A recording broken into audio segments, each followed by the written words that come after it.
I remember that night when we had our experience, when we interrupted that deer drive, and one of the fellas saw one out the corner of his eyes. Both these boys, they're tough boys. You know, they're country boys, and they're smart. And the white, wide eye, and I've only seen him scared like this twice. We come back, he's got a fire going, and he's got every gun out, loaded, every rifle, every shotgun, huge fire blazing, just roaring. We're talking about what happened, you know, the tree knocks, all this stuff. And I asked, it's like, okay, guys, what do you think we're dealing with?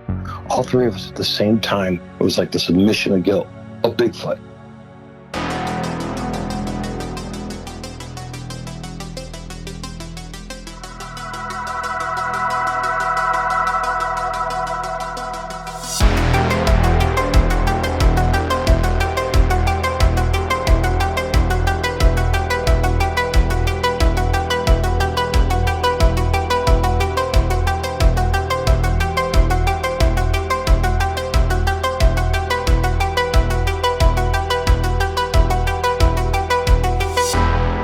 I'd like to welcome Todd to Bigfoot Crossroads. So you got some exciting stuff going on, man. You're up in New York, Western New York, you said? Yes. Yep. I live up by Lake Ontario, up in the Apple Country. But I hunt the southern tier of New York. And, you know, people have a different vision of New York. And good Lord, we are nothing like that other New York. I mean, it's different worlds. Yeah. In ways. And, you know, very rural agriculture, and the further south you go, I mean, it's awful lot of forest, and then you start getting into the Appalachian Plateau, then you start getting into the foothills, and all along that southern tier of western New York, it's, you know, the forest is all coming back, and a lot of those hilltops are plateaus sheared off by the glaciers, and that's where the farms are, but it's all those tons of valleys and ravines, places where people just don't go anymore. An occasional hunter, but people don't hunt like they used to. Plus in New York, I think our state bird is a posted sign. And so access is hard. Yeah. I'm finding more and more places that surprise me that, not saying I've seen the creatures myself in all these places, but you know how it is with these things. You know, the tree twist or the structures, yeah, some of that can be explained, but you know what? After a while, you can start reading it just like any kind of animal that you're hunting, and it's the same pattern. It's the same thing. You know, I found this habitat and then heard the Ohio howl. That was just south of Syracuse, and I was actually on a date with a girl that did grizzly bear research in Alaska, and looks at me, what's that? And it's like, she's a doctor, by the way. I can't let my crazy out of the box yet. And it is. But, you know, that nest or bed that I found and collected, I did show her some of that stuff and that group scat, and I showed it to her. Didn't say what it was. She's looking at, that's not bear. That's not bear. What are you saying that is? I didn't dare say anything. Yeah, I mean, you tell me. You're the bear expert, yeah. So what is it? Yeah. And it struck her interest, especially when there was that Ohio howl. And this was on state land again. Actually, it was near the Oneida Indian Reservation. But, you know, south of that, Binghamton, Elmira, Ithaca. Well, actually, it blows my mind with Cornell University that does that McCall, was it the McCalls, the index of bird? Yeah. The hill there that I've researched probably since 2011, and I haven't had a sighting, but, you know, I've had tracks, all sorts of things, the calls and stuff. And, well, across the valley is I think it's Robert Treeman State Park, but that's where they're still doing the surveys of these bird calls and such, because I would drive around up there and they'd have some signs of the study areas and that there's recording mics. Well, we sometimes would, I would do this call where if I had a couple guys with me, basically replicating the Ohio howl. So when I run out of air, I kind of tap the guy next to me to continue with his, there's three of us, so it's really long. And right from the area that Cornell does a study in, that howl comes back. And so, you get on Google Earth, how are these things crossing? How are they crossing that valley? And, sure enough, you can find those creeks with that hedgerow. Well, now I got to find the bridge they can go under. Sure enough, found the bridge, and I climb under it, and darn if there wasn't boulders under it or something with a bigger butt than mine, cleaned the pebbles off so it could sit down and cover. And it's like, they move from hill to hill unseen. And they got some amazing skills. So did you grow up in that area? Yeah, pretty much here, apple country. Yeah. And always looking for my own hunting land, the acreage. And that's how a lot of this started. Besides, loved finding Bigfoot. And then, of course, going back to In Search Of. And I'm definitely an explorer. I love my bogus adventures and just figuring stuff out. I'm a big hunter and love finding fishing camps, and, how archaic people made a living, and survived. A lot of that transfers to Bigfoot as well. It's a lot of the same needs. And then thinking from a primitive hunter perspective of being a bow hunter, it really makes you work for things, and it's been a lot of fun. And the you put that skill set together, and so I hooked up with a timber company, and you could lease some of their land reasonably, and you can set up a camper and such on it, and have yourself a few hundred acres affordably. And got this guy to give me a list of these areas available. Well, you want to be able to walk them, scout it out. I asked, hey, can I take my four-wheeler to speed things up? So I was covering a lot of tracts of land. And at that time was when Lestrade, we used to love that show, was on with Todd Standing, and learned more about the structures. Well, as we're out there doing this, scouting all this acreage in the southern tier, holy cow, if we weren't seeing this stuff. Then we started running into things. And then I found a hunting lease south of Wellsville, a cattle farm that's up on one of those big hills. They're not that big of a hill, I think like 2,500 foot elevation. But, it's beautiful, and it's dense. I mean, a couple thousand people in the town, a lot of Amish, Mennonite. That's just agriculture. And leased this property, and I remember my son saying, Dad, aren't you glad we're not seeing any sign of Bigfoot up here? Yes, I am. Yeah, we ate those words. And this place was really neat. So it borders Pennsylvania state line, New York, south of Wellsville, Allegheny County. And it's a one road up, ends at this farm, at the old family homestead. Nobody lives up there. There's no power. And so the farmer just goes up there a couple times a week to check on his cattle. And we leased, I don't even know how many acres. I still haven't stepped foot on all that. And that was 2014. And on a bow hunt, we decided to hunt this huge ravine closer to the edge where we had tree stands because, especially archery, you hit a deer, they always go downhill. And this is something that, man, you just, not without help and young, strong help. Yeah. Decided to hunt it. And we interrupted their organized deer drive.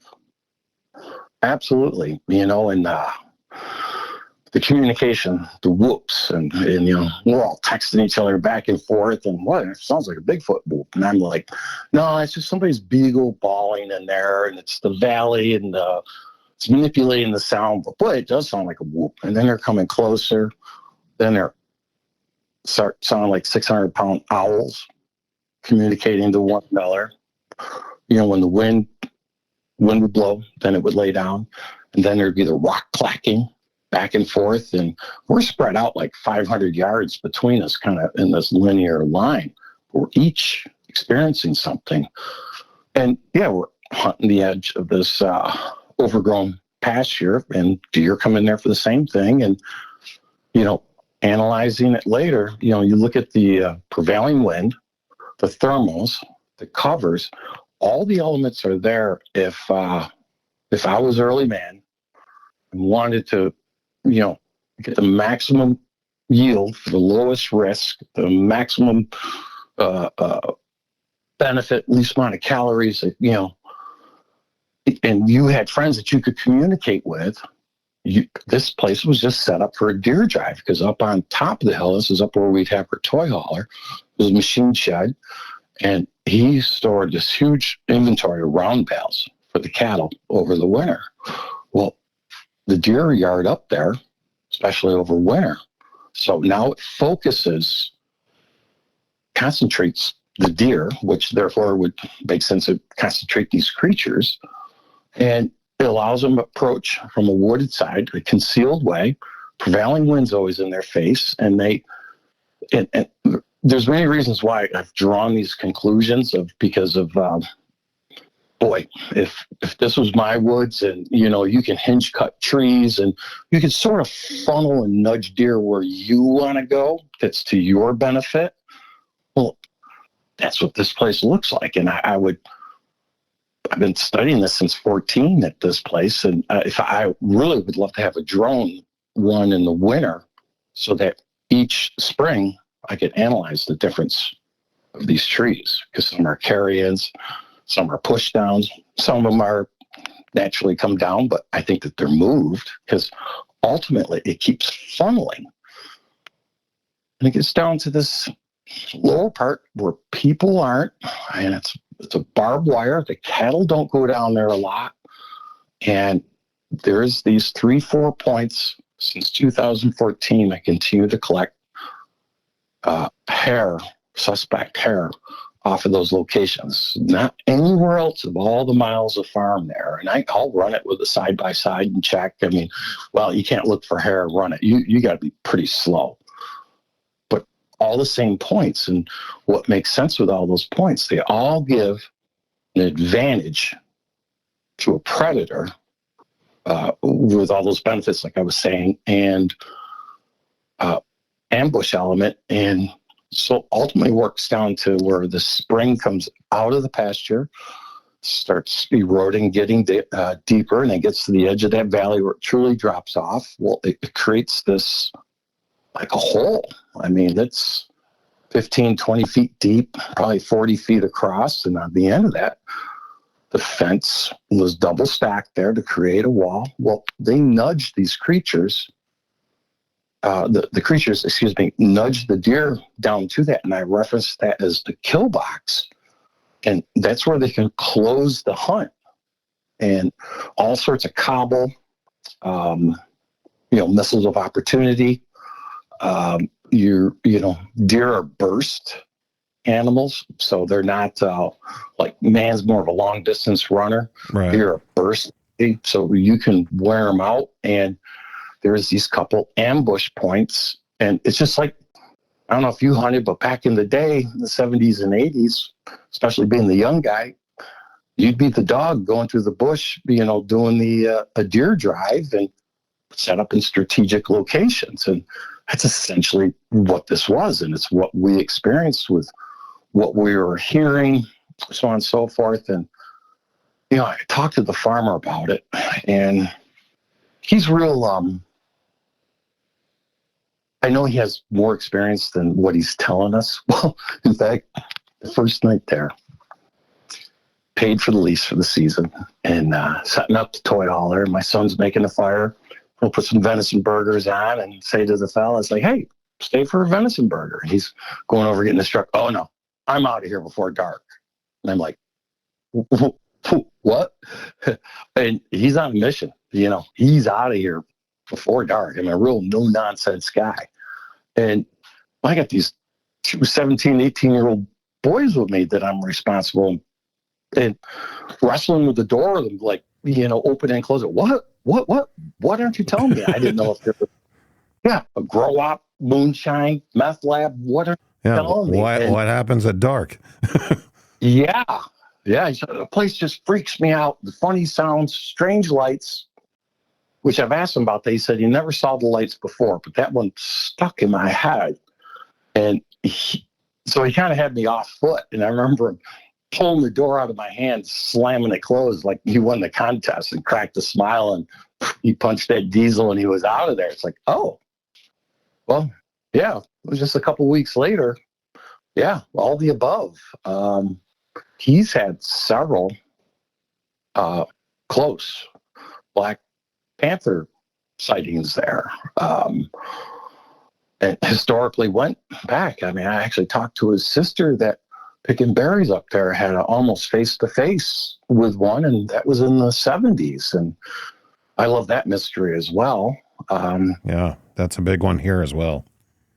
Yeah, isn't that something? Yeah. And they don't exist. And I found some very suspect cat tracks. Actually, I was up there with a girl this one, her girlfriend, and she found them. She actually did really well. And she found a set of, and I found these here, but of course, each time far enough away without the casting material, the thumb and the 2 knuckle prints. And they've been, quadruped, or actually each of these, they're down in the position to drink water.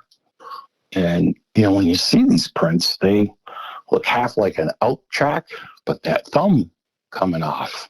And you'll see a left and a right.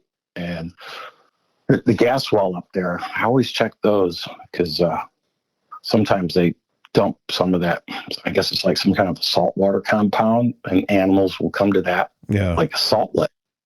And that's where I found them. But again, I used up my casting material on a different cast, and I got pictures, for myself. Can't convince anybody.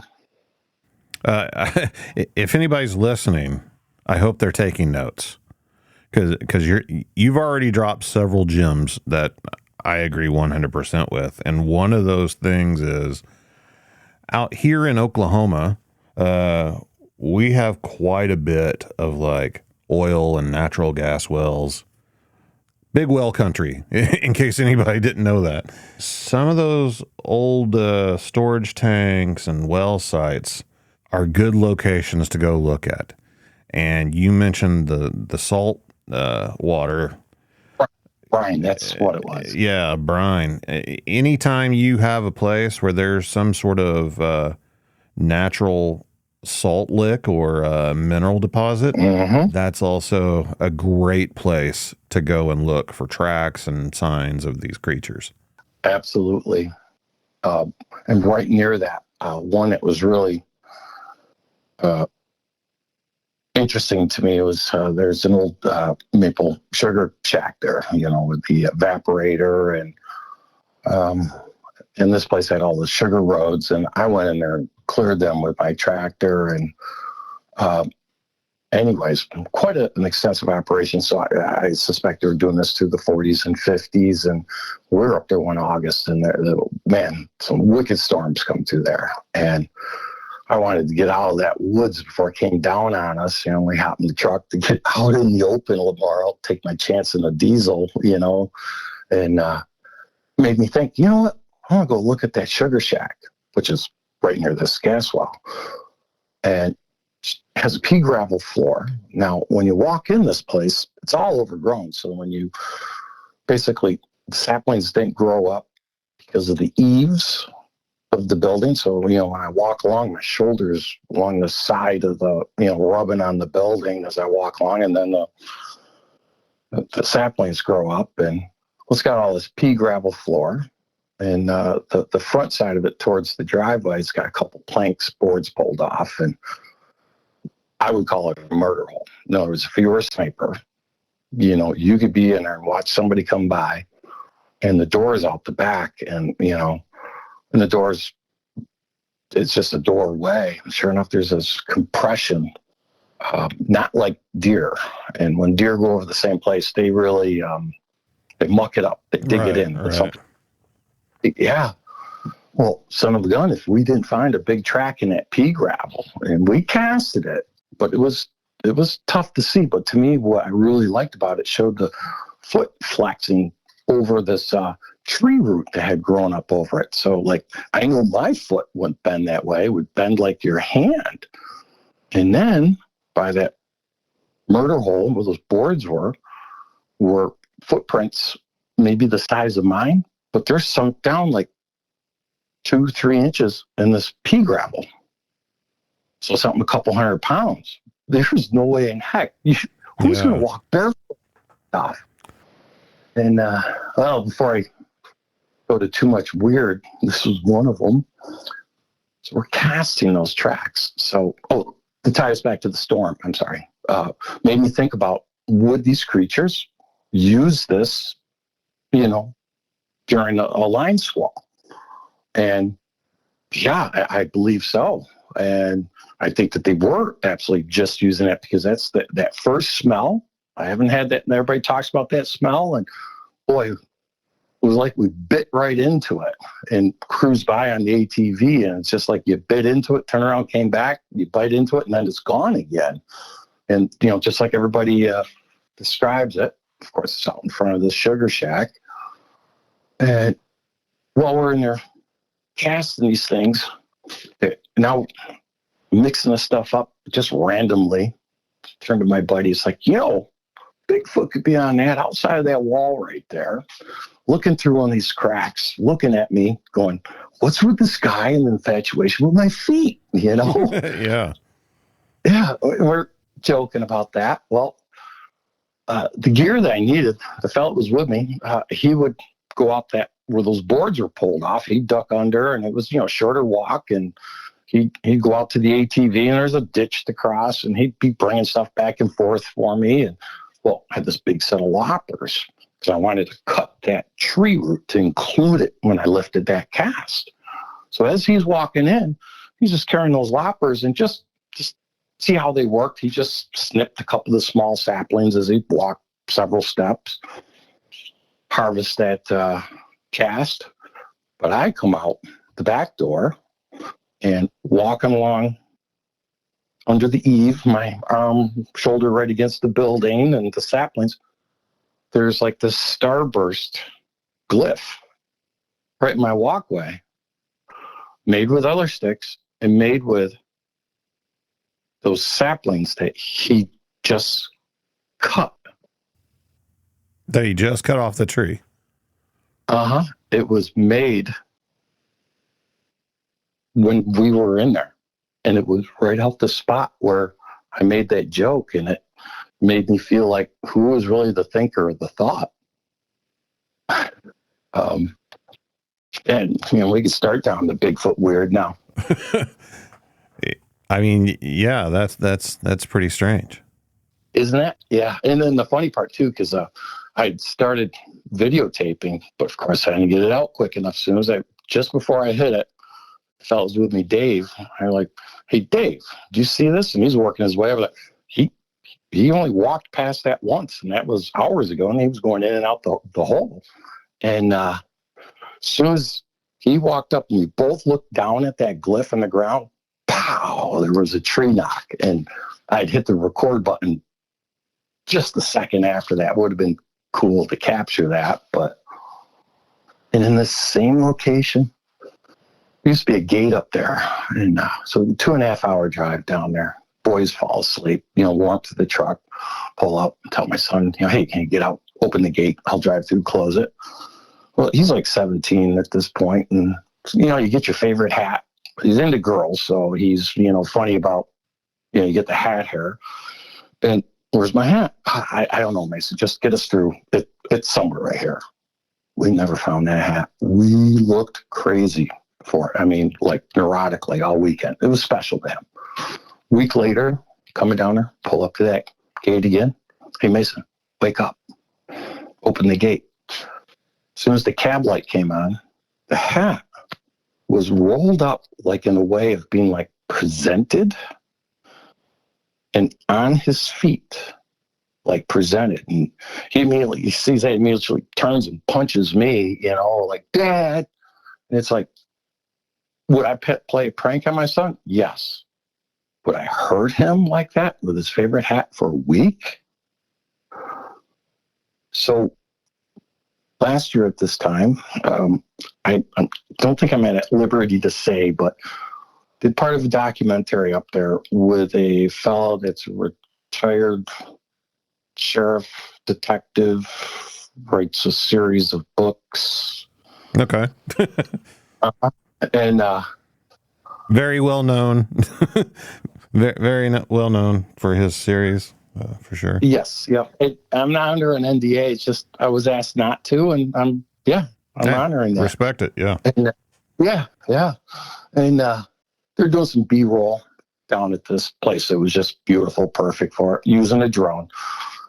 I was never near that drone. I kind of ran like interference, just keeping people from curious because, when the cameras come out and stuff like that. And right. I didn't really think of this role, but one of the producers said that, I was the guide, outfitter, fixer, and security guard. And that's a long story that I'll tell you privately. But boy, you never know what's going to happen, where. And sometimes it's people. It's not the things in the woods. It's the people in the woods. Oh, for sure. Yeah. Not even near that. And they were going back to the hotel to do something. Well, there's an experiment that I wanted to deploy out there. And it's something I was doing with Doug Hychek. And he gave me the idea of Lexan sheets, smoke, something shiny. Because I have another study site where I'm getting all these handprints from. And it's that tinted glass from the camper window. And also I had a friend that came down there with me and just a couple months prior, and she perfectly clean Subaru, but by black tinted windows. We're driving up that hill with the dust. We were gone an hour. We come back. Her car is covered with these handprints and with that perfect coat of dust. So that's kind of where the handprints started. So Doug Hychek had that idea. So I'm putting these in that sugar shack, deploying around the woods. And while this camera crew with them go off to do whatever they had to do, I had a little bit of time to go deploy these. So where they were doing the B-roll at, probably 4 miles, road miles, straight line of sight, a couple miles. But you're talking some serious terrain to cross.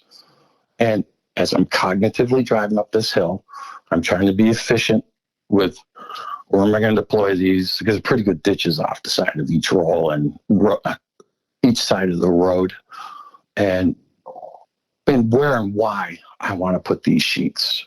And the first stop, it's like, it's going to be by that sugar shack. And I come pulling. So it's already pictured in my mind. And as I pull up, shut the truck off, this kind of place, I leave the truck right in the middle of the road. And I go to open the truck door. So it's a 3500. It's a good sized truck. And I look down at the ground.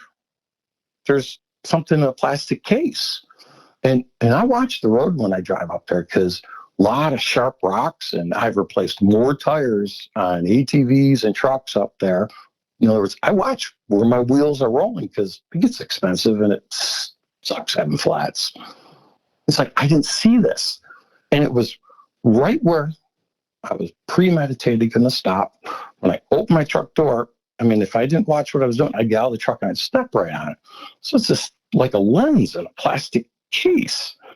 I snapped a picture of it. So what the heck is it? And it says DJI on it. Oh, it goes to a drone. Huh. Well, I held on to it, and did what I had to do. A couple hours later, camera crew comes up, and there's 4 of them in that vehicle. And I knew that's where the drone was, and they hadn't used the drone there. You know what I mean? I figured, it must have just fallen off. Somebody set it on top of the vehicle. Right. There was an explanation for it. And I'd stopped them at that spot and go, here, you guys lost this. And I wish I had a camera going to see the looks on their face as they were slack jaw looking at each other. Well, apparently they were sweating it because it was somebody else's drone. This is the way I got it. When they were shooting that B-roll, and when I'd left, I wasn't even near them. They were within my sight, but they were just landing the drone and such. They used that lens to shoot that footage. The lens got up on the hill. And beat you there. Yes. And they were actually worried because they were late, because they looked like 20 minutes for that lens. I mean, what's going on? Yeah. All this is like within sight of each other, like, the strange hat thing, that glyph being made while on the other side of this wall. And, these old barns, when you stand inside them when they're light outside, you could actually see somebody walk along because of, the wood's dried up, shrunk, and there's, cracks of light. And then right next to that is this view that I have that is not viewable from anywhere else, but it's consistently these balls of light. And this is what's really struck me. My last trip down there and to my other site down in PA is science is all about being able to repeat things. Now, I'm not saying I can repeat this, but I am, every time I go to these places to collect my hair from the kill box area, to see the balls of light, and the other place in Pennsylvania, the Allegheny National Forest, to collect the handprints. They're there every trip. Every trip. Now, balls of light are getting hard to see because I started recording that was, first saw them in 14, but I got the night vision in 20. We really got some good stuff. We were just there at the right time. There was a little bit of a moonlight. There was a little snow. Just really let that IR go further out. And consistently in the same area that can't be viewed from any other hill, X the same way, similar way. It's never the same, but it's similar. But now with the foliage and the undergrowth taken off, because it was logged in 14, very selectively, but it opens up the canopy. Right. So when the elder fellow was there, he was there because some of the footage I have, and I was telling him, it's like, it was in June, last year, and I was telling him, it's like, foliage is out. I can't promise, because we're just looking through this wall of greenery, and so here's some of the observations that are so interesting there. So these balls of light, I'll set up on this curve. They will not come out until 20, 30 minutes after sunset, but just before it's truly dark, they appear in the similar areas of similar acreage, the certain side of the hill, not the exact spot. And I've been interested in those because I thought it was an interesting geological anomaly, which I've been unable to explain. But here's my observations. With the time that they come out consistently, never see them during the day. They look like somebody's striking a bead of a MIG welder, and, like you're looking at somebody MIG welding, and it's what you hear everywhere else, is these things appear to be intelligently moving through the forest, going around trees, but the intensity of light is crazy. However, it doesn't illuminate the forest, or as it comes past the tree, it just gives a slight ambient light. Now, sometimes it will illuminate the entire area, but that's real rare. And I've been down there every month of the year, and right now it's going to be really hard. And when I was there with that camera crew, that was why I was trying to get there ahead, because I got some pretty big ladders, and I had them fastened in the bed of my truck. Tried to put a camera guy up there to try to see over the foliage, and that didn't work either, but had to try. But the interesting observations with these lights are, I would have the IR night vision running. I'd have a FLIR. I'd have my iPhone 12 Pro Max, and then there's the human eye. Well, the night vision, seeing the same location where the ball of light are, is seeing 5 balls of light. Camera might be seeing two. My eye may only see one of them. So in the FLIR, I've got none of them on the FLIR, but it may be too far for the FLIR, right, to get a read. So obviously, within each one of these items, the human eye, the camera, the IR, it reads the light differently. But what it does tell me, these things are working definitely in the IR spectrum.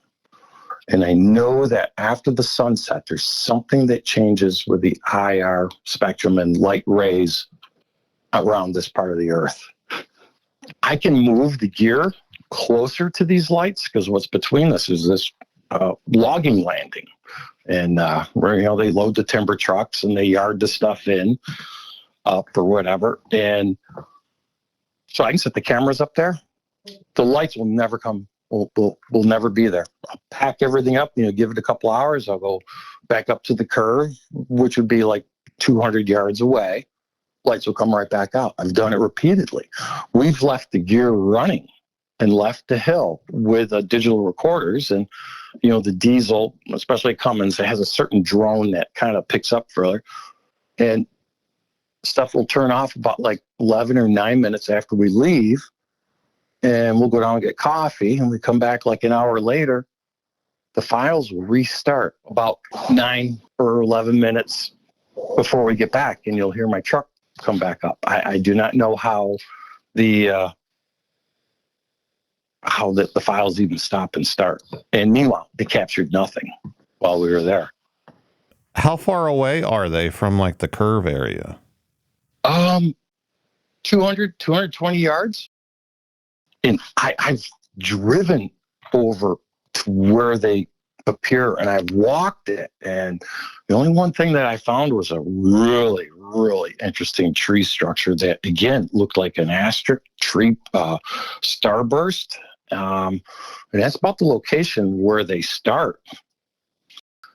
It all kind of comes together. It's the same studying of the water systems, why they would be somewhere, and right. It all comes back around. And well, even with these lights. So this is the other thing that I'm finding there is, besides some cairns, there's like some things that are like celestial alignment.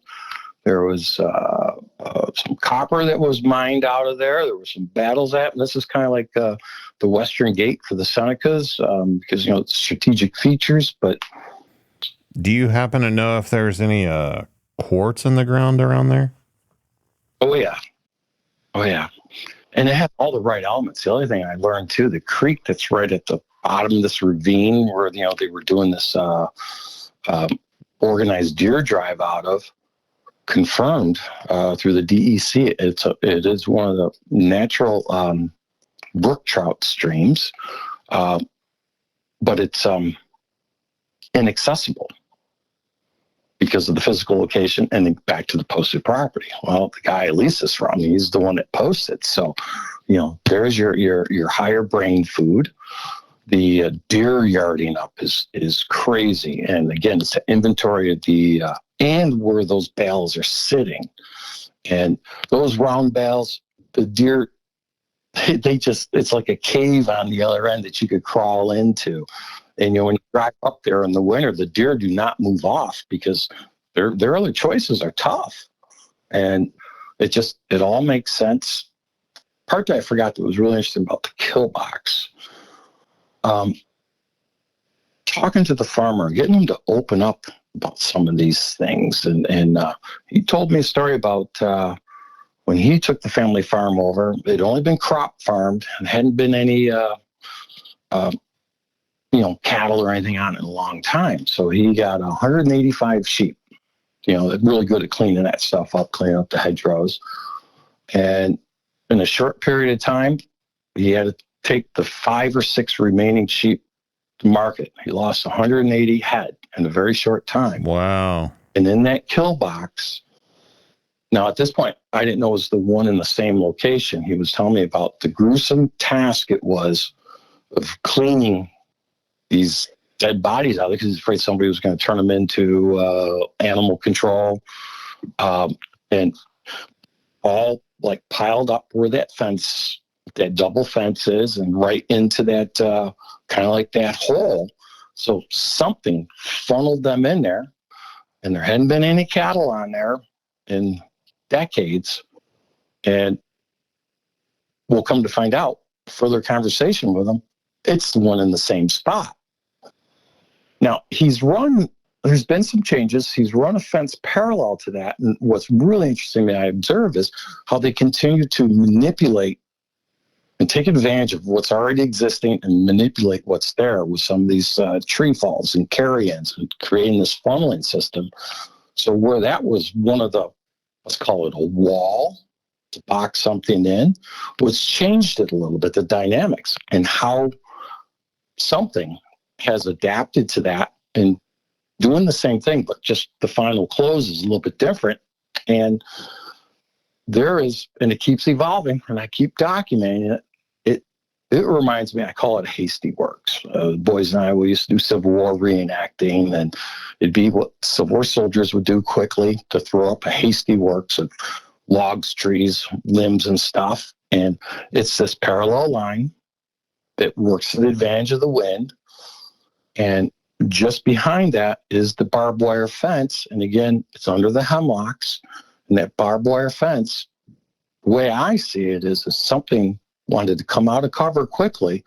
It doesn't want to make a lot of noise. So walking on hemlock pine needles, plus the canopy's taller, they just hop over that fence, and then they get into the position behind this blind as the others close in. And I continue to, when I was with this other fella, the author, I was showing this cobble that I keep an eye on this, that, when I pick this cobble up off of leaves, that cobble should have leaves on it. They're using those as missiles of opportunity. And they're closing it right there. So at this point, I continue to find nice flesh tags of, 12, 16-inch long hair. So it's, your standard of auburn, black. There's this blonde one last couple of years with nice, huge, long tufts of hair that real wavy. In fact, the girl who was with me, she had long, blonde, wavy hair, and she was giggling, hey, it looks like my hair. And when I was down there April 20th, this stuff always knots from the forest side into the barb. So, I'm in the fence business and familiar with barbed wire. So I've made up myself a little system of how to collect the stuff and to protect the integrity of it and also the fence. So I have a way that I can unwind the tension, the spring tension of that barb, and then a really good chance of pulling that clump of hair out without damaging it. And it's always from the forest side into the pasture. Huh. And in places that make sense.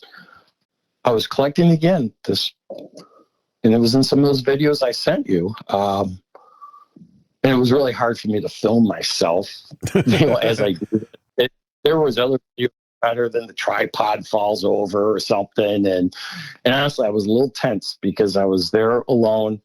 And this group that's there, I've had these tree push downs and a lot more aggressive things getting more aggressive there. And I do this by myself, and I'm getting a little more nervous. Whereas this other place in Allegheny National Forest, don't have that feeling, but it's still crazy how close they get to you. Well, I mean, you are like squatted down, hyper focused on the hair in an area known as the kill box. So, yeah, I understand why that might make you a bit nervous. You hear them. In fact, when I first found that, and Doug Hychek has this clump, and I had so many samples into him, and I was going to do the North Carolina thing, but Doug wants me to send it through there, funneling it. The stuff will be priority. Hundreds of samples. I mean, this has just been prolific. And the same blonde hair that I collected off the very same barb, the same way, so this repeatability. Some of the pictures that I think I sent was, you can see where they had crossed over the fence and something smaller went in between. So that was like, your hinge knot American wire fence. They're pushing it down, and the top barbed one, something taller was going over, and it had a nice flesh tag, and it looked like it came out from between somebody's thighs, and it looked like it would hurt. It was done while there was a lake effect snow squall, because that snow has a different consistency, because we'll get a lot of snow fast, but it's like feathers, real fluffy. So when we walk in that, even if it's 5-6 inches, it's like you're kicking feathers. So it doesn't leave tracks like the other consistency of snow. But you could see how something where this hair was, big feet, walk right up to the fence, and then that foot facing the same way, right on the other side of the fence. It kept on going, and you could see where one crawled through it, kind of like under it, and just like I would on my hands and knees, get the body through. You can see where the elbow was and got up. But it was... it was a couple days later, and again, it was this fluffy snow, so it doesn't leave any definition. Right. But the repeatability of the lights and the hair samples in the same spots, and I mean, I have a ton of it. So you said something interesting just now, talking about the foot direction at the barbed wire fence. Yes. And whenever it steps over. As a human, as someone who did grow up, in the outdoors and hunting and everything else, sometimes you got to cross a barbed wire fence. Mm-hmm. We naturally our foot will turn sideways and we'll step, swing the leg over, and theirs go forward, straight at the fence and straight away from the fence. They do not turn their feet sideways. Yes. And that is one of my earlier videos, and that's what it shows me. And then within the same place, obviously one wasn't as tall, and it went in between. And the reason I know that, because it was different colored hair, now snagged on the American wire fence, like a hinge knot that was pushed down. And yeah, exactly right. And this is the same location where we saw our very first thing. When we drive down there, I'd spotlight across that field, and just coincidentally, I put that spotlight right on these bright set of red eyes, and we're like, looks like the taillights of a four-wheeler up in the tree. And, and I just broke my wrist a little bit, swept to the left. Oh, there's a deer right there, swept back. There's nothing there. And also, an interesting fact, that fence crossing, when you walk up a little bit further to the edge of the pines, you look straight across that field, maybe a little over a quarter mile, and you see my toy hauler and where we park. And that is something that's common with all these sites. Finding their observation locations has gotten quite easy for me. Mm-hmm. Not that I'm that good at. Once you start learning certain things and you can put them together like a scouting, you can follow it out backwards. And you can ask Mary Fabian, this other site that we share. I've gone in there with survey tape. That's one of my favorite tools. And I can line it up, and you can create this window through the woods. And they'll stage in just like deer. They'll stage in, and get a little bit closer, and they generally want to come into where they can see us, whether it's the back of the house or where you get in and out of your car, and that's how they avoid us, because they're always watching us. My experience is they're never alone. The one that is making a noise, whatever, 20 yards ahead of you, in front of you, that's not the one to worry about. It's the one you don't hear behind you. And these things do that to me up there all the time. Let's talk a bit about the handprints that you've been getting. You just recently posted some videos of some pretty interesting stuff, but I know you've been working on the handprint stuff for a while now. So talk about that if you don't mind. I don't mind at all. Oh, it's just that blows my mind even more. And so I'm perfecting my way of collecting them. It's been a challenge. And perfecting my method of collecting for the DNA.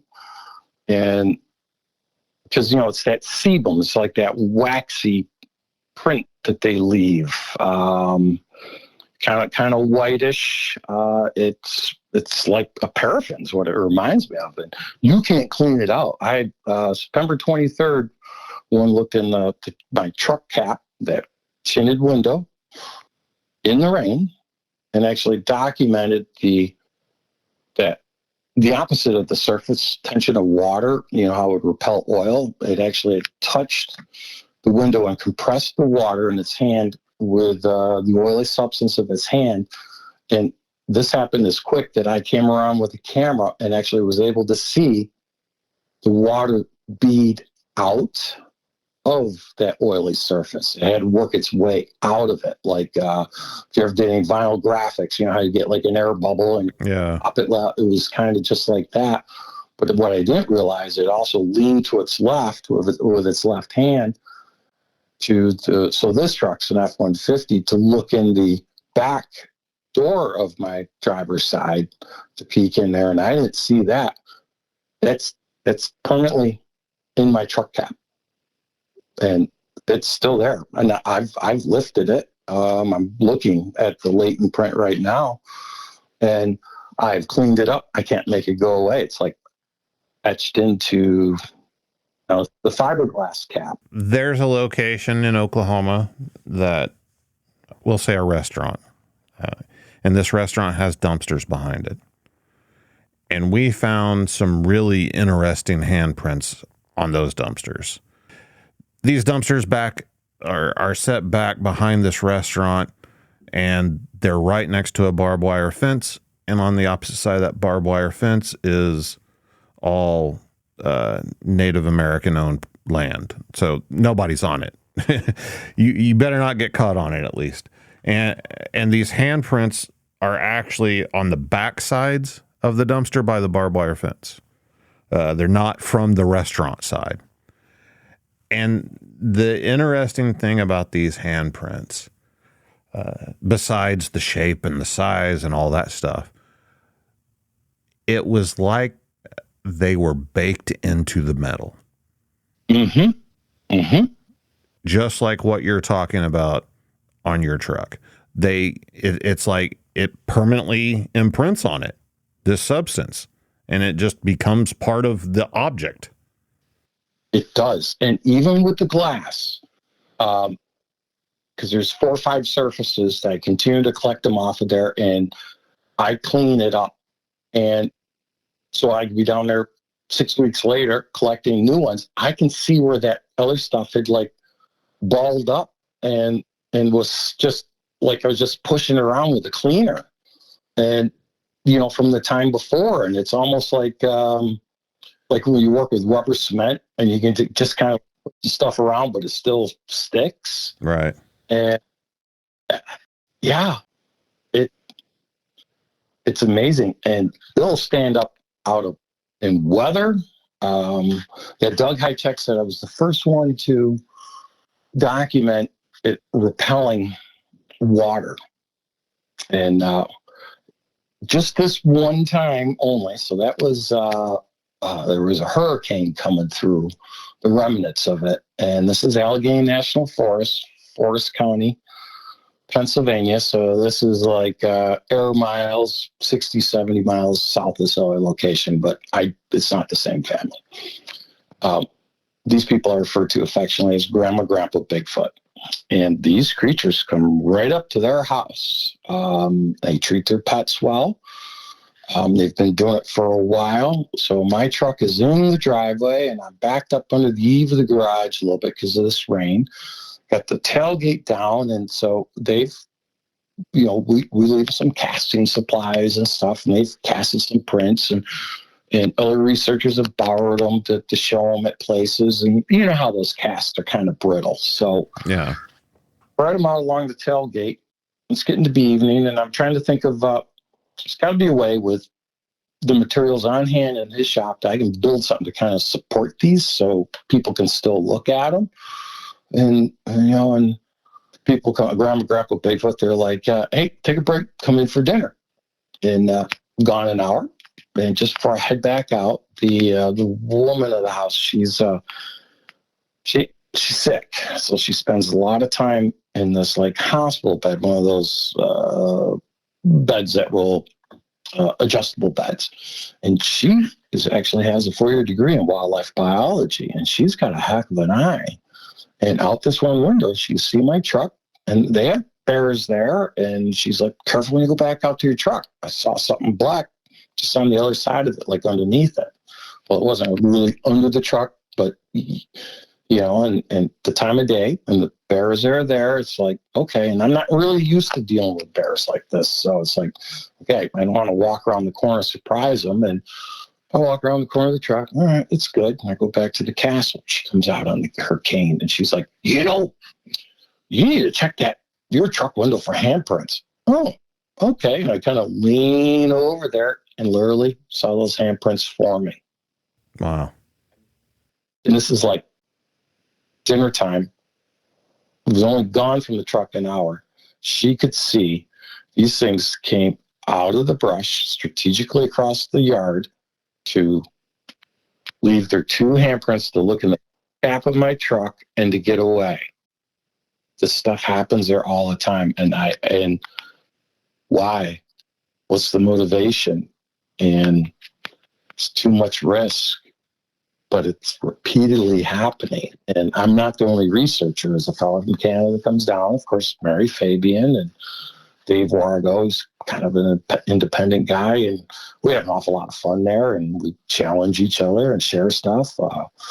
JP he's got a camera trap there, and many cameras, and the crazy stories with the cameras and how they mess with the cameras is incredible. But the rear sliding glass doors of this house, these creatures have to hop up onto the back patio, and they'll leave these 2 big handprints, sometimes a nose print. And it's kind of an anomaly. When I go to document that, it's literally all the time like I'm trying to photograph into a mirror. It's just the way it is. But they still have 20 yards of lawn to cross into, out of the woods. And it's the same elements that I'm finding in common that they like. Beech nut and hemlock. And those hemlocks, if you think about it, that is your 360 degrees shadow. These things just work the shadows. And if you look for the other elements of deflates, you need to think differently. You need to think on ground level, and how there'll be a browse line from deer. They'll work that ground level and a defilade, just like, turkey hunting and, where'd that bird go, or how'd I get busted by that bird? Well, he's running like a submarine. He's got his head down just over the break of the hill. Not much of a hill either. Elevation might only be 18 inches, and they stick their head up like a periscope up. And it's the common feature they find. There'll be multiple escape routes, but multiple approaches, mostly up on the belly. So it enables them to, quote unquote, disappear. And then, those staged in standing areas will be wherever those hemlocks are. And I know that they make these slots, and it'll just be a slot or a little window. And when I can go back there and find them, stand in them, and besides the compression thing, but what seals it for me is that perfect line of sight they'll have to the dining room window, the kitchen window by the sink. Yeah, always the kitchen window. Yeah. I have pointed that out so many times. Kitchen windows, folks. That's where they're looking. And the woman's bedroom. And a woman's bedroom, absolutely. Especially, if the husband leaves or it's a single lady, you can almost guarantee that whenever that woman is in a house by herself in the bedroom, there's going to be something looking. Not trying to freak everybody out. It's just been my experience. It is so true. These things seem to be kinder there. And a lot of the handprints, because I get different sizes, juveniles, definitely some adult ones, but the consistency of that sliding glass door, and it's a fabulous surface. So I've kind of perfected and been able to speed up my DNA collecting method and how to package my specimen, create the provenance, and then getting better and better lifting the latent prints, because I'm really after the goal of getting that one big handprint and, using the graphite, rolling it on, and then with this handprint material, 3M makes it, and it is forensics. The largest sheet I can get is a 4x6. Well, these hands are a lot bigger than that. Right. And I got this fabulous picture of one of these handprints. So I use those 4x6, multiple sheets of those to lift the print, and I'll put tape in between them to print them as one. Then I'll use copier paper, but you would use for copying photos onto it. So how it's a higher gloss. Oh, it transfers really nice on her and looks good. So that big handprint, man of the house, so if it was a right hand handprint, I have his right hand on it and then her right hand over it, so that you can see it's not any of their hands, because he's missing end of a finger, and then the next finger takes an abrupt turn, not a normal way. It's not their hands. Now they've taken to the vehicles. So this JP was down there this week. I think it was Tuesday night. They left one on his Toyota truck. Let's see. Last fall, this older couple, I was there. They were cleaning out this shed and Christmas supplies. So I'm helping them out. And there's these glitter like Christmas tree decoration bulbs. Can I steal some of these? And I placed them through the woods, and I photo documented where they were. And I don't know where they went, but just recently, one of the fellas that got a handprint on his car also got a Christmas tree decoration, one of the ones I put out there. And coming right in these people's driveway. And, if they just touching glass and they can leave a mark on the glass, well, this nice blacktop driveway, why am I not seeing a print on that driveway? And then that back porch, where they leave the handprints on a sliding glass door. And, that's their typical pressure-treated, 5-quarter decking. It's smooth. And if they have to walk from the forest across the yard, there's always some kind of dew, some kind of dirt. And if they have to hop up over, why aren't they leaving some kind of a footprint residue? Challenging. I mean, could it be, just like calluses or something on their feet? It would have to be. And it's probably more explainable than anything else. I'll tell you, some of these handprints I got are just, happens last 2 years, pretty much every time I'm there. So the first thing I'll do is those surfaces that I know, as soon as I get there, I mean, if it takes me until 2:00 in the morning, I will document those surfaces, what handprints are there and what ones not. And by morning, there's usually new ones.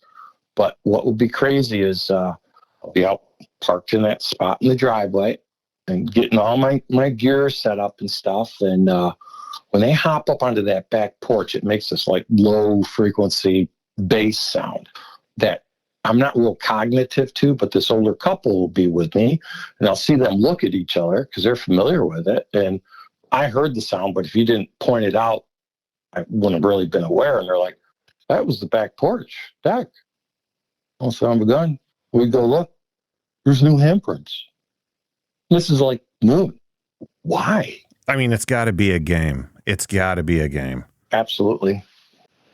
So I haven't got to the camper yet. So they got this nice little camper that they keep in the turnaround of the driveway, your standard, ranch home, blacktop driveway with a turnaround, and not a real big camper, nice little camper, new. And it has the standard DOT emergency exit window. And the reason I know it's a standard size is because I've actually looked into buying more of them, just in case I break one, but actually collecting the whole window.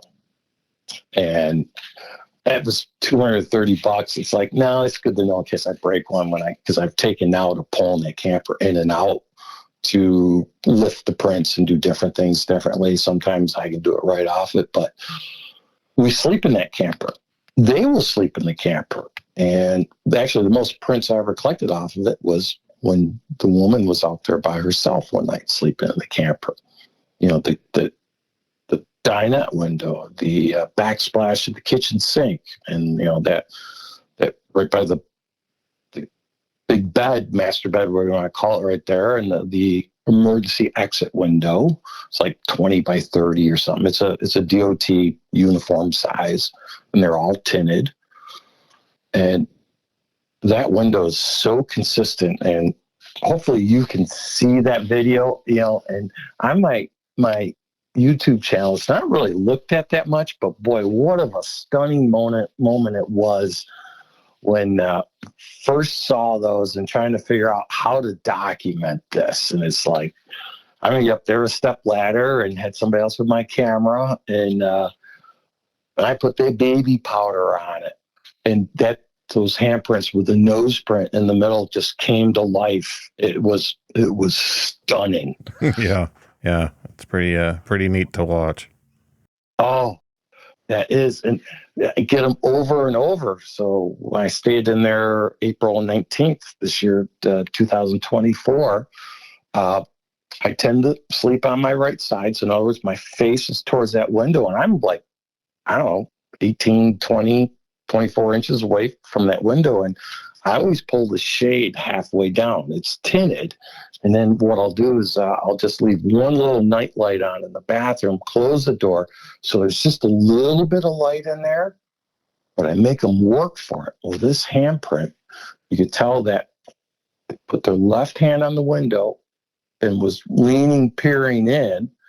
And because the shade was down, they had to keep going lower and lower. So the fingerprints that they were leaving was like a plant, you know, that hand plant. And then, I got a little bit lower, and it's like an inch lower, inch lower, inch lower, inch lower. So there's like 10 or 12 fingerprints, you know what I mean, as the hand slid down. And, you know, as I got in that position, well, then that's when I could see under the blind and see my face. And I can go down there and say, man, I don't see Bigfoot, but man, he saw me again. I mean, good thing you didn't open your eyes. Well, that happened to me one night, and there was a print on the window, and it was like, well, this time of year, you know how it starts getting light, that pre-dawn, like 4:45, and well, I had adjusted those windows certain ways, and it is a little creepy, so I put the blinds down, but I leave it a little bit to make them work for it, and I just woke up, and I looked over at that window. Well, I'd see this gray under the shade, you know, like 3-4 inch, like gray bar of light. It's kind of what it reminded me of. And well, this time I glanced over to see maybe what time it was by how light it was. It's like, I only see these two little triangles on both sides. So in other words, I'm seeing the traps of this thing. Didn't realize it. I look over, I look at the phone. It's like 4 o'clock, whatever it was. And I glance back over at it. It's gone. And it's just like, no, I'm going to sleep. I had them do that at that backsplash, and where they've really scared me there. And so I'm, you know, taking the belt off, you know, setting the flashlight in your side, arm aside, you know, kind of getting ready to go to bed, where they've been that fingernail on the glass on the backside. Boom, I hit that shade down. I'm like, I can't do this right now. Go away. And they've gotten so close to me over there these last couple times that it's getting more disconcerting. You'll see on one of the videos that I posted, I had a buddy come down. He's an archaeologist, and he's very interested, super skeptical, but he's very interested. And so I had him started right into collecting a fresh handprint. So this is like 11 o'clock at night. He's being the camera guy. And one of these things round up. So you know how you have like porch light on, and there'll be the arc of light, and it'll be like a wall of blackness where literally something could just be standing in that. They can see you fine, but you can't see into that darkness. His back is to them closer. One did quadruped run by. It reminded me of the sound of the bongos, like when Scooby-Doo and Shaggy would get scared and do and go running away. And it's exactly what it sounded like. And it's like, why? And it made me think of that Counting Coup. Yeah. That nest that I found down there. Now, I'm more comfortable in calling it a bed, but talk to some people, I guess the qualification of primate behavior. Yeah, this is absolutely where the juvenile was capped, and I'll tell you, it's where I lost sight of the juvenile run into, but I found the perch of which it started from, which was just incredible. The behavior, how they observe us, and I'll tell you the other thing that's interesting about. If they're observing us walking or driving, it's just like archery. And also if you're a sniper, that quartering away shot. So in other words, for you to see them pull that branch down and look at you, you would have to know exactly how to turn all the way over your right shoulder to look back. And the only reason I caught it was I ended up being on foot. And the reason I was on foot was there was a guy there doing some filming. And I pointed to him, it's like, Derek, this is where that ball of light came from. Because usually over on that other hill, and this one night it was behind us, and it kind of spooked me a little bit. But that's where I filmed it from. It was over here. It's like, oh, well, I happened to be looking that direction, and I saw that beech nut limb come down, and then pop right back up. And being a hunter, you got that hunter eye. Wait a minute. Well, nothing else is moving. It's a sizable branch. You start that gaze and stuff, and all of a sudden I see the 4 black feet going along just under the lower scaffold of, these trees. And meanwhile, I'm trying to get Derek's attention, not take my eyes off it, but trying to grab his arm because, he's a black guy. He lives in, Baltimore. He's, having a great experience in the woods, and, it's fun teaching this stuff. And he's just an awesome guy. And it's like, I don't get to see that many bear either. And I want to get his attention because we're going to see a black bear right here. And that black bear comes out a little bit of an opening, and it doesn't stand up. It displayed every locomotion other than the PADI compliant gait walk. And, he didn't see it, and I saw it display the paleo erection, that the hair stand up. So it was knuckle running. It was first quadruped, and then it, accelerated, and of course going away from me at the oblique, and went up to go over a treetop because, there was some logging done in there, and these branches are probably still 4 or 5 inches, but they're several years old. And as he started scrabbling over that, it broke under his weight, and it startled him.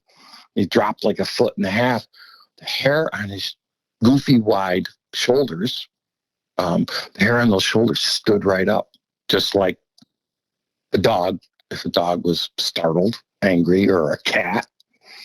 And in that moment too, and there's so much benefit of being a bow hunter because there's so much processing goes through your brain. Like, when you decide that you want to take that shot, there's so much calculating that you have to do to make that quick shot. I felt that was really my benefit. Plus, I had my hunter brain turned on. So yes, I was primed, but that was also my benefit, have my brain primed. And it was, 5 or 6 feet. And I got this killer laser that used for bird control, and it's the most powerful laser you can have without a license. And so I sent a fella in, and I marked my spot on the ground. I painted it with a laser, sent him out there with a survey stake, planted it, and worked everything backwards, and found where Mama and this thing were sitting and sat repeatedly, wore the bark off of this tree, and you could see the patine. And I just get in that position and pull the limb down, there's my four-wheeler, and I parked my four-wheeler right over the mark I made in the road where I saw it. And I did leave a track in there. And then that's when I came down a couple weeks later and found that perch area busted up. And these are sizable branches. And that was a little spooky in there. And that night, I have to drive out. Now it's dark and drive past that. So I had to change how I was going to collect these pieces, because I had some brand new razors, and I was going to do a scraping off of that patine, off of that wood, to obtain the DNA. And I could just do a bunch of them, brand new disposable razors. Well, now I got to collect these pieces, and I need to encapsulate them differently. So I was going to go down to town to get something. And as I drove past that, talked about these balls of light, creating light. Right where that was, all of a sudden the woods just lit up as though somebody started a campfire, poured a bunch of lighter fluid on it, and torched it off. Like I couldn't see the fire, but I could see the sudden effect of the flames on the foliage, the light that it's casting. Man, I stopped that truck right away, shut it off, kill all the lights, and get my phone out, put it out the window. I start recording, and that glowing's coming out more and more. And of course, I think there's a road crossing here, and like all your other road crossings, you're going to find it's going to be on a curve, a little bit undulating ground. There's always going to be some kind of a hidden screening effect benefit of that, and that's why they cross there. Well, that's what this offers. And except I'm at the peak of it, I can see down into it, and I'm filming it. Well, now these 3 balls of light, like cantaloupe size, come out, and they're kind of an incandescent color, perfectly spaced, maybe 5-6 feet off the ground, and they come out up onto that roadway in a perfect line. One on the shoulder, one in the middle of the road, and on the shoulder, and they stop right there. Like there was no confusing that this is a message. It was like a wall in front of me, and I'm narrating it as I'm filming it, and I'm like, oh my God. And they're just staying there. And it's my only way out. So I reached over and put my 10 under my thigh, put the windows up, locked the doors like that would help, and took the traction control off, put the 4-wheel drive on, put it in tow mode, and started up, and I spun up that turbo, and I let her eat. And it's like, I'm leaving here. I'm driving through or over whatever this is. And I come roaring down that hill, and they just single file moved right out over into the woods. I could watch them a little bit as I came ripping through, which later it struck me that, because I watched those lights continue, well, at that point, they'd be probably 100 feet in the air, because the valley drops off right there. And I went down to town. I went to a bar, and I'll tell you, the bartender I talked to there will never go in the woods again. That really rattled me. And then the next day, I go back in there.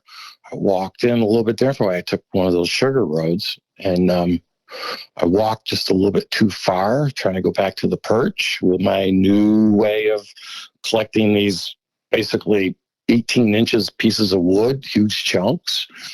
I accidentally entered the nest, the bed, which coincidentally was where I lost sight of the juvenile. And that bed was stunning. And the first thing I saw was some interesting poop, but then there's like this rhubarb. I started lifting that up. There was a group scat, and some big scat. Now, it could be bear. I don't know. I didn't taste it. But there's smaller scat right with it, and primates poop in a group. you know what I mean? They're literally from where they'll bed. They'll, in my learning is, where a bear doesn't care where they go. And it's basically just an impression. But the stunning thing that I saw immediately, and this kind of goes back to my, studying archaic man, it's ringed with like these tools of opportunity, sticks that are like 12 to 18 inches long. Lots of them are a little branch, like a little Y. So as if you're laying in the middle of that, you got all these fidget sticks or little sticks to itch your back, or to do whatever with. And the real compelling thing to me was the ferns. There were ferns that were picked, let's say maybe 10 or 12 of them, laid in the middle of the bed, and you could see how they were compressed and starting to decay. Then you could see another layer that were a little more fresh, but compressed. And then there was another layer. And then there was the layer that was slept on this morning.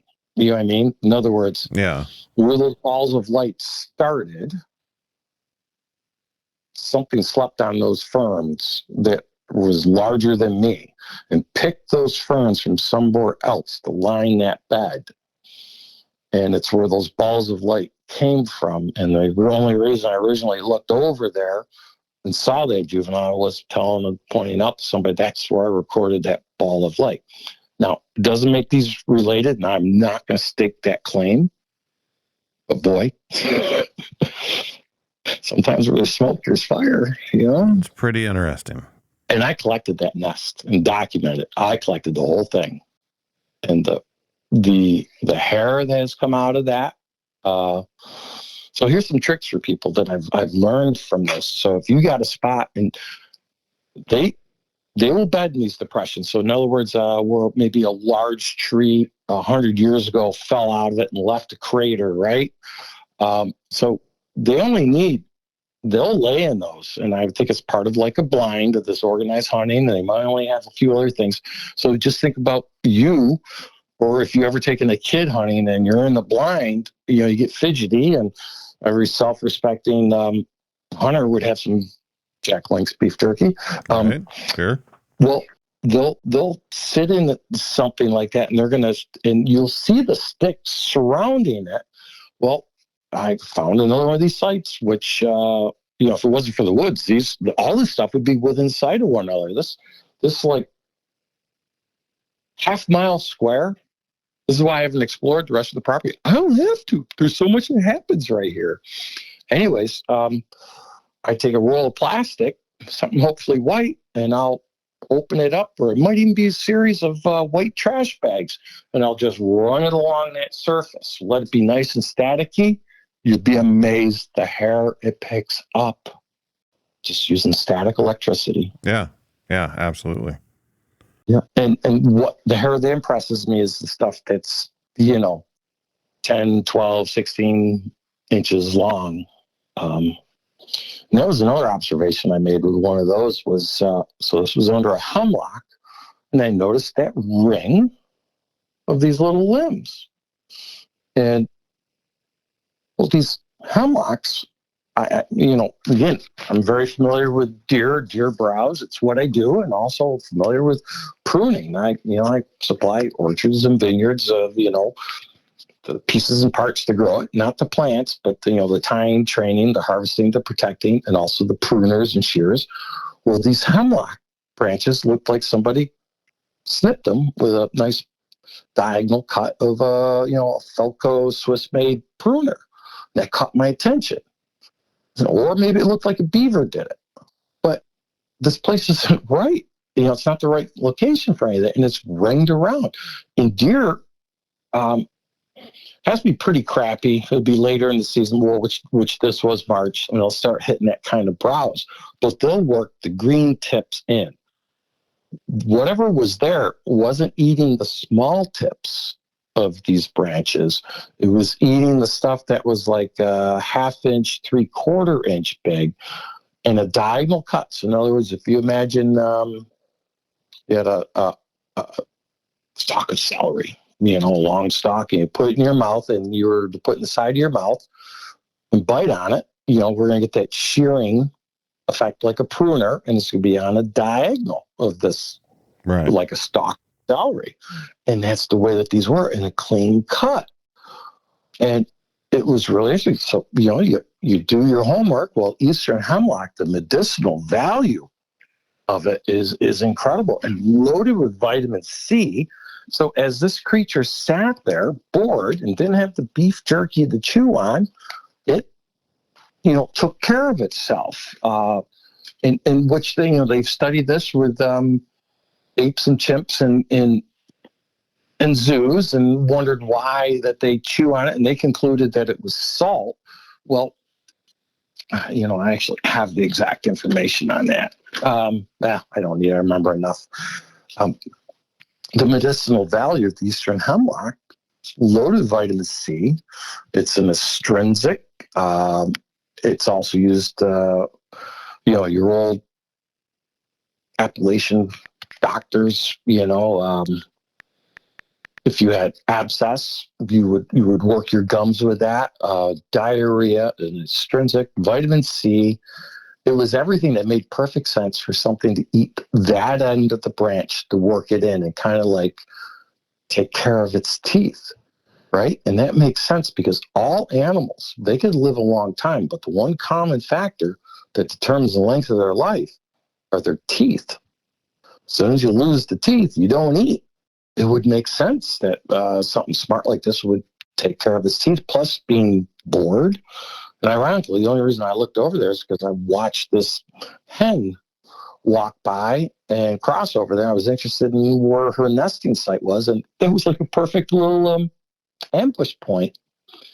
So it gets even more interested. So, yeah, I document and I collect this stuff, and had my 85-year-old dad with me, and I'd take him home, unload him back of the truck, his stuff. So I got those limbs in the bag.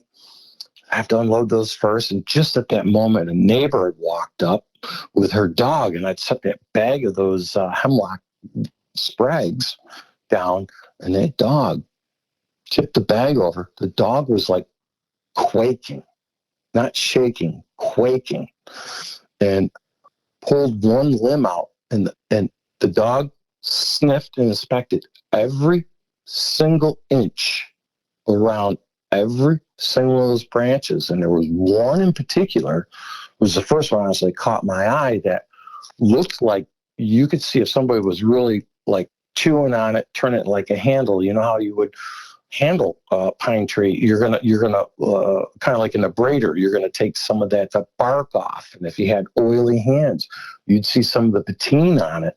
And that's what this looked like. That was actually the first piece that caught my mind. And the way this dog, this primal response this dog had, and it's on my channel too. I don't know what it means, but interesting observation.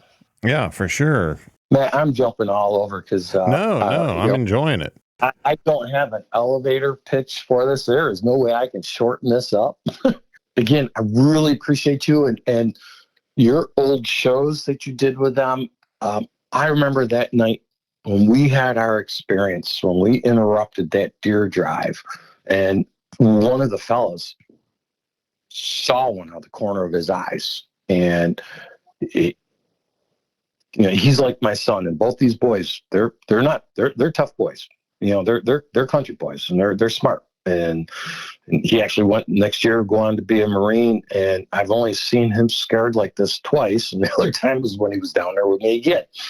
And the white, wide eye, and we come back, he's got a fire going, and he was turkey hunting. My son and I were bow hunting, and brought the guns down to dial him in that weekend, sight him in, and he's got every gun out, loaded, every rifle, every shotgun, huge fire blazing. When I came up, because of course I'm the guy, I don't come out of the woods, so it's pitch black. And I'm looking, it's like, you're burning every stick of firewood for the whole weekend, and just roaring. And the looks of them, and this moment was so special. We're talking about what happened, the tree knocks, all this stuff, and we were already doing some Bigfooting. But with this denial that we were in. And I asked, it's like, okay, guys, what do you think we're dealing with? All three of us at the same time, it was like this admission of guilt, of Bigfoot, and I was already listening to your channel that you were doing with those other fellas, the Outlaws. And that information just walked us through some stuff and opened our eyes, and so validated the owl and the animal mimicking that they do. I got more stuff, how they mark stuff, what they do with birds, what they do with feathers. The other fellow, that this was the night before, seeing the juvenile and such. We we couldn't get the lights to work, to film them because we had the gear down. They're going through all this stuff. This guy came up to try to, do some kind of documentary. And we're in the camper right on that curve.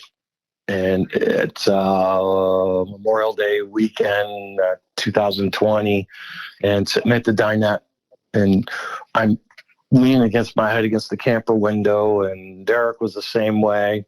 And then this other fellow, he's like a son of mine, and this fellow, he's in military contracting business and security clearance, and the quality of this person, and this fellow, he's sitting at the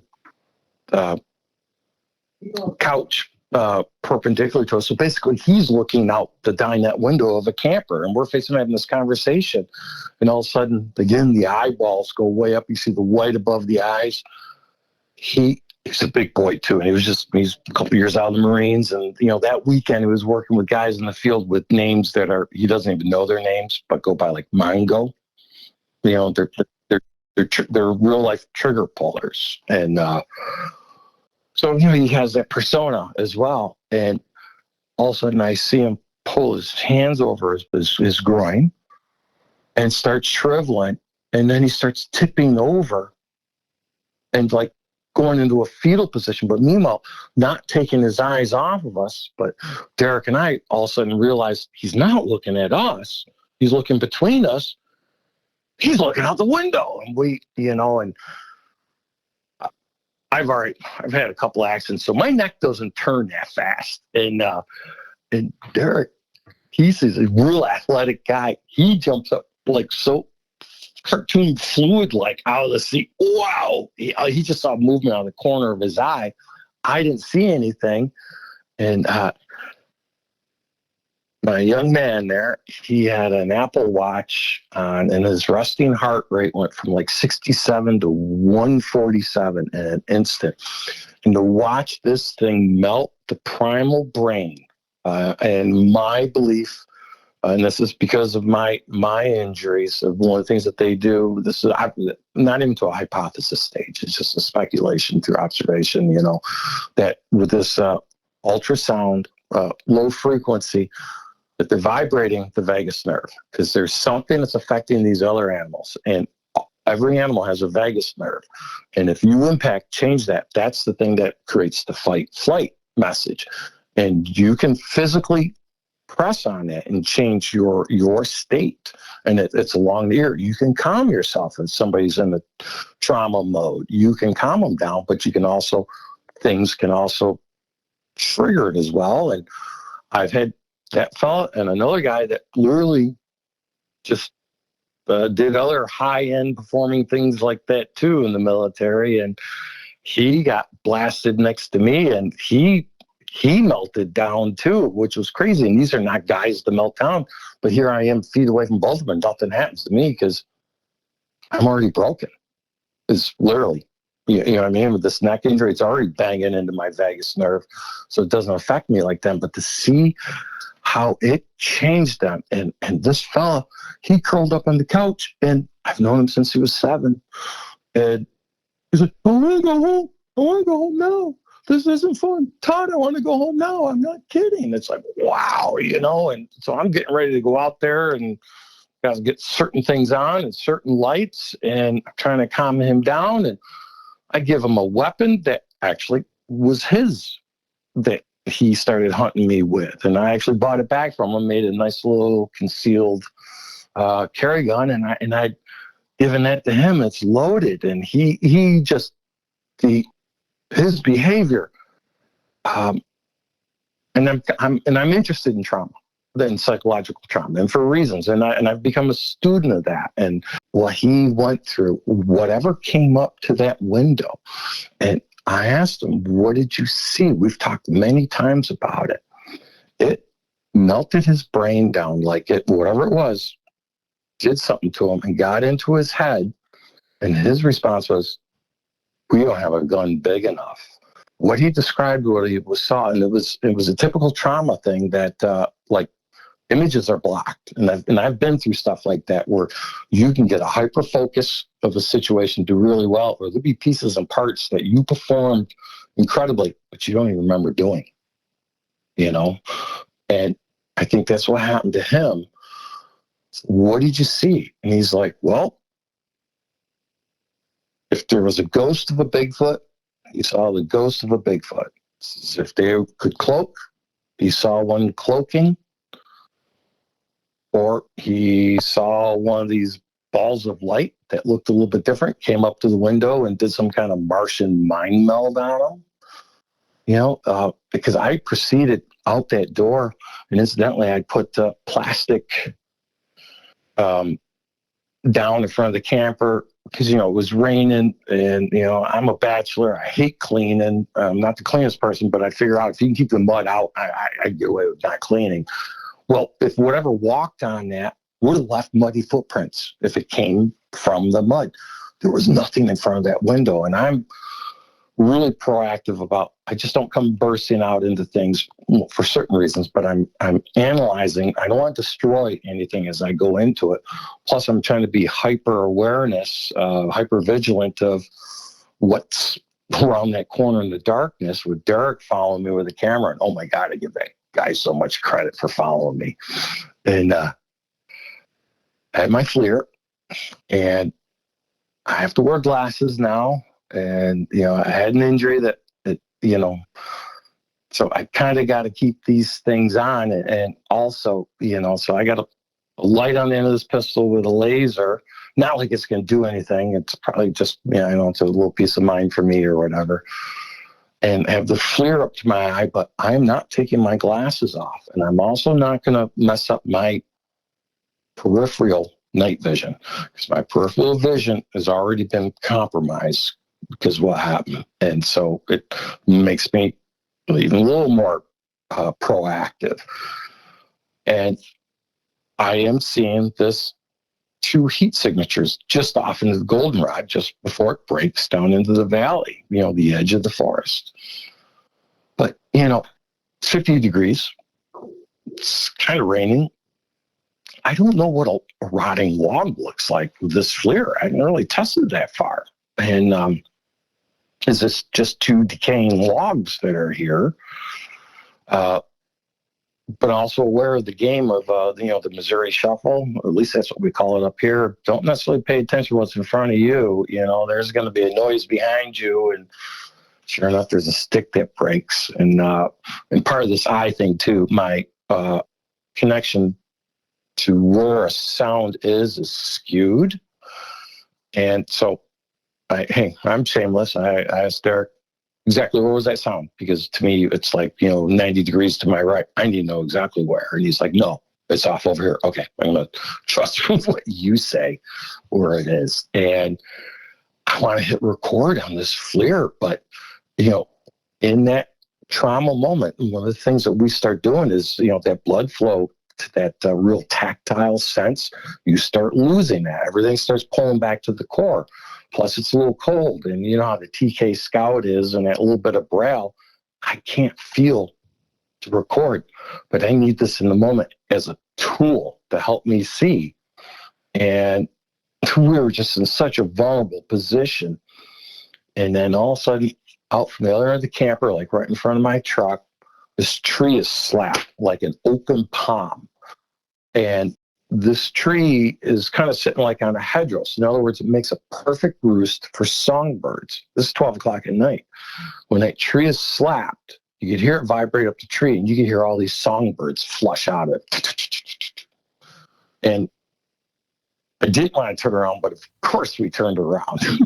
You have to. Yeah, and I know this game. And yep, and I immediately turned back around to put the FLIR on that.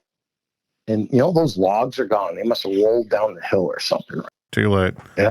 And then to come back in that camper and see the state that my guy, I come in, he's got the gun unloaded, the ammo at one corner of the camper, the gun at the other furthest corner. The 2 furthest corners would be. And a guy that is trained and stress trained I'm pretty certain Marines, and he was a Fort Observer radio guy. So, yeah, you're out in front of a lot of people. And that's your default, is your weapon. And to see him give that up, he's like, something told him that he had to, and he was going to be safe that way. And to see the state that he was in. And so, needless to say, nobody slept. Derek slept, sitting up at the dinette. Now, my bed slides out, and you could picture something like sticking his hand right up through the fiberglass right in my back. And they're both, how do you sleep there like that? It's like, if they want me, they're going to take me. And I already been through something like that, where there was something that came back and told me, that's another crazy story, but real quick, something in my head told me that if I wanted you dead, you'd already be dead. So that has stuck with me. There's nothing we're going to do about it, other than not be there. So it was the next day, letting him sleep in, and it rained, and I'm walking the edge of the road. There's got to be tracks. And then that's where we walked down to. Hey, Derek, that's where the ball of light was. And that's where I saw the juvenile. So all these things, well, maybe that wasn't a Bigfoot nest or perch, or maybe it wasn't a juvenile I saw, or maybe it wasn't this, that, and the other thing. But if you look at what happened over that 18 hours, things start supporting one another through correlation, don't they? That's the thing. It's never just that single puzzle piece that you're looking at. Mm-hmm. You have to look at all the surrounding pieces and let the picture be painted. Yeah.